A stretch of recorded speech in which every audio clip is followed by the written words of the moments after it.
Good afternoon and welcome to Jerez, where the 2021 Enel MotoE World Cup will get underway with its season opener. In its third year of running now, we know what to expect.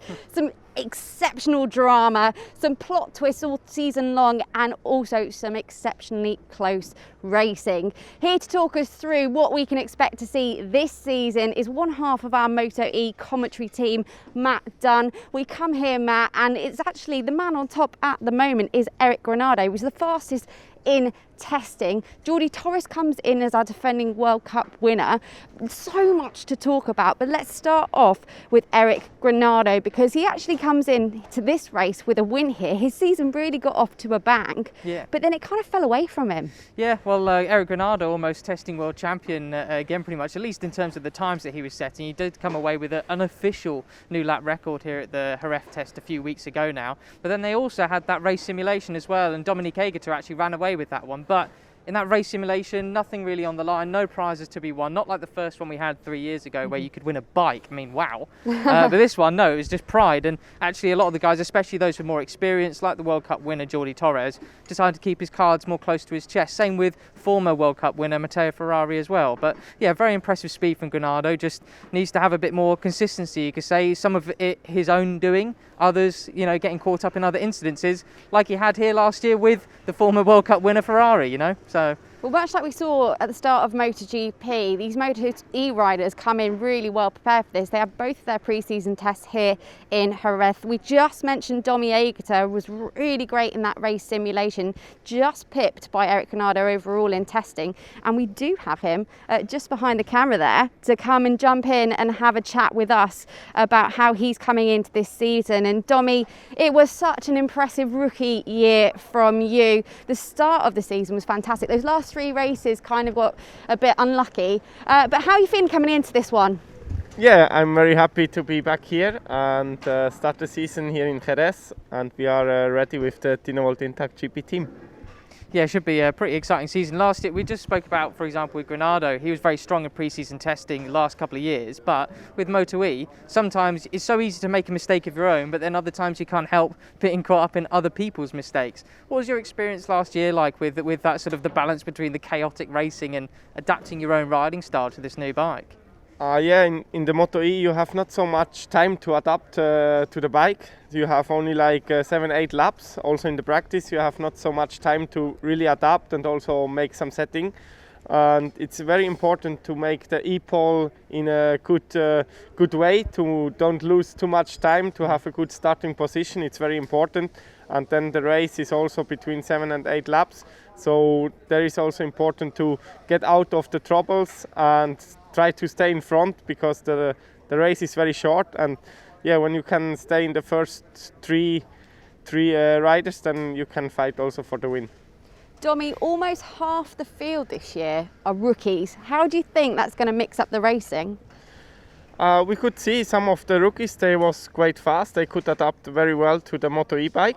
And yeah, it's a great field, and yeah, we will see on Sunday who will be the fastest, but I think they are quite strong. And like me, I was coming last year and I could fight also for a podium, so I think there will be few riders to fight in front as well. Well, you had a win in your race too here, didn't you? Yeah, exactly. got to ask you about that this race simulation from a couple of weeks ago. You ran away with it. Nobody had an answer, but it looked like some guys were keeping their cards close to their chest. What was it like for you? Were you going out there easy, or were you like, I need to smash this?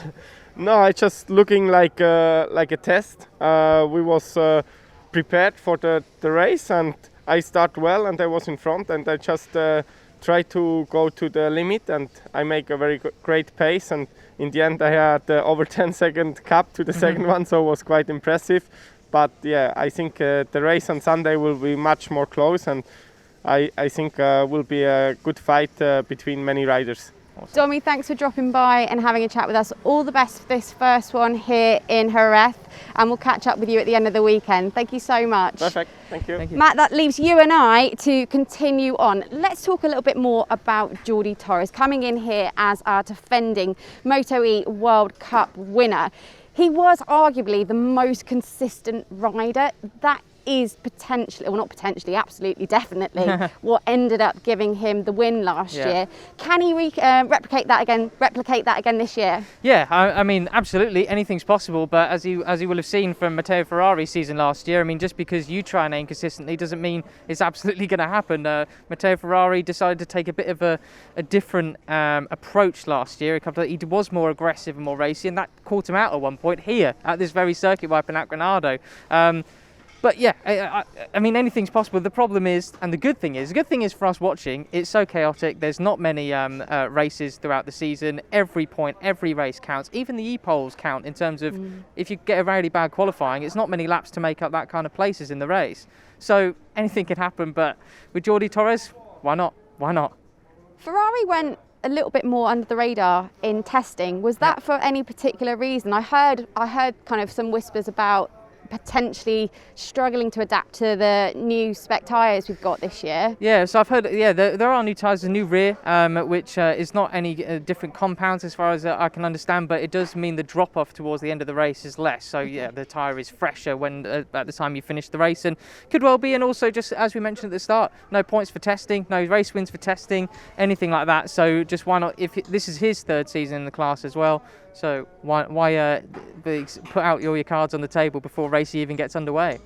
We mentioned that half of the field are rookies, 9 out of 18 riders, some familiar names in there with the likes of Johnny Hernandez and Jasper Iwema, I should put my teeth in, and then some real surprises coming out of testing. Tell us a bit more about the rookies. Yeah, so we do have a 16-year-old rookie riding alongside Maria Herrera in the Aspar team. I'm going to have to get up his name on my iPad here because my Spanish isn't what it once was. No, the FIM Enel World Cup of 16 years old. I mean, born in 2005. I'm only 27 years old, Amy, but how does that make you feel, right?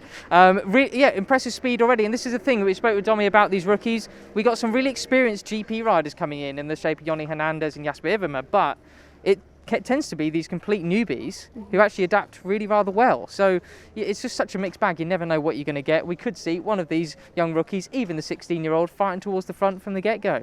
Can't wait. It's going to be exciting stuff. And of course, Matt Dunn will be joined by Neil Morrison in the commentary box and Fran Wild down in pit lane. You can join all three of them on Saturday for e-pole at 4 o'clock. And then our first race will be on Sunday at 10. But from myself and Matt Dunn for now, it's goodbye.